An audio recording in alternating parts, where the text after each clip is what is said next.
வணக்கம்.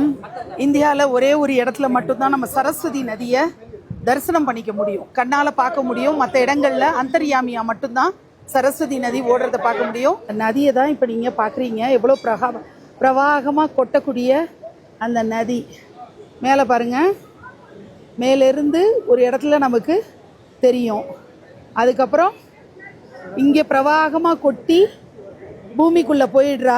அதுக்கப்புறம் எங்கன்னே தெரியாது. இந்தியாவில் ஒரே ஒரு இடத்துல உத்தராகண்டில் இருக்கக்கூடிய பத்ரிநாத்தில் மானா வில்லேஜ் அப்படிங்கிற பகுதியில் மட்டும்தான் சரஸ்வதி நதியை நம்ம தரிசனம் பண்ணிக்க முடியும். எல்லாரும் தரிசனம் பண்ணிக்கோங்க. சப்த நதிகளில் சரஸ்வதிக்கு ஒரு தனித்துவமான இடம் இருக்குது.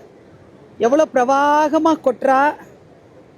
ஆனால் அதுக்கப்புறம் பூமிக்குள்ளே எங்கே போகிறானே தெரியாமல் அந்தர்யாமியாக தான் நம்ம பல இடங்களில் பிரயாக்ராஜில் 3 நதிகள் சங்கமம்னு சொல்லுவோம். ஆனால் அங்கே சரஸ்வதியை கண்ணால் பார்க்க முடியாது, அந்தர்யாமியாக இருப்பா. நிறைய இடங்களில் அந்தர்யாமியாக மட்டும், அந்தரங்கமான ஒரு நதியாக மட்டும், பூமிக்கடியில் ஓடக்கூடிய நதியாக மட்டுமே சரஸ்வதி இருப்பா. ஆனால் இங்கே நம்ம கண்ணால் தரிசனம் பண்ணிக்க முடியும். கோடி கண்கள் வேணும் அப்படிங்கிற மாதிரி இந்த நதி, வற்றாத ஜீவநதி சரஸ்வதி தாயை நம்ம பிரார்த்தனை பண்ணிக்கலாம். ஜீவநதிகளுக்கு ஒரு தனித்துவமான மகத்துவம் இருக்குது. இந்த இடத்துல இருந்து உங்களுக்கு சரஸ்வதி நதியை காட்டுறதுல பெரும் மகிழ்ச்சி.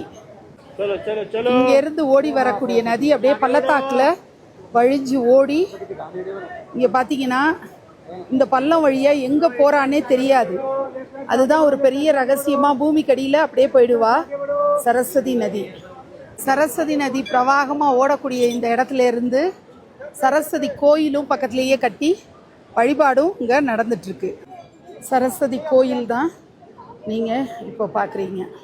இந்த சரஸ்வதி கோயிலில் லதா மங்கேஷ்கர், துக்காராம், சரஸ்வதிக்காவோட அழகான மூர்த்தி, அப்புறம் பாண்டுரங்கன், ருக்குமாயி, இப்படி சிலைகள் அங்கே மார்பிளில் வச்சுருக்காங்க. ரொம்ப அழகான சிலைகள் அங்கே அற்புதமான அலங்காரத்தோடு வச்சுருக்காங்க.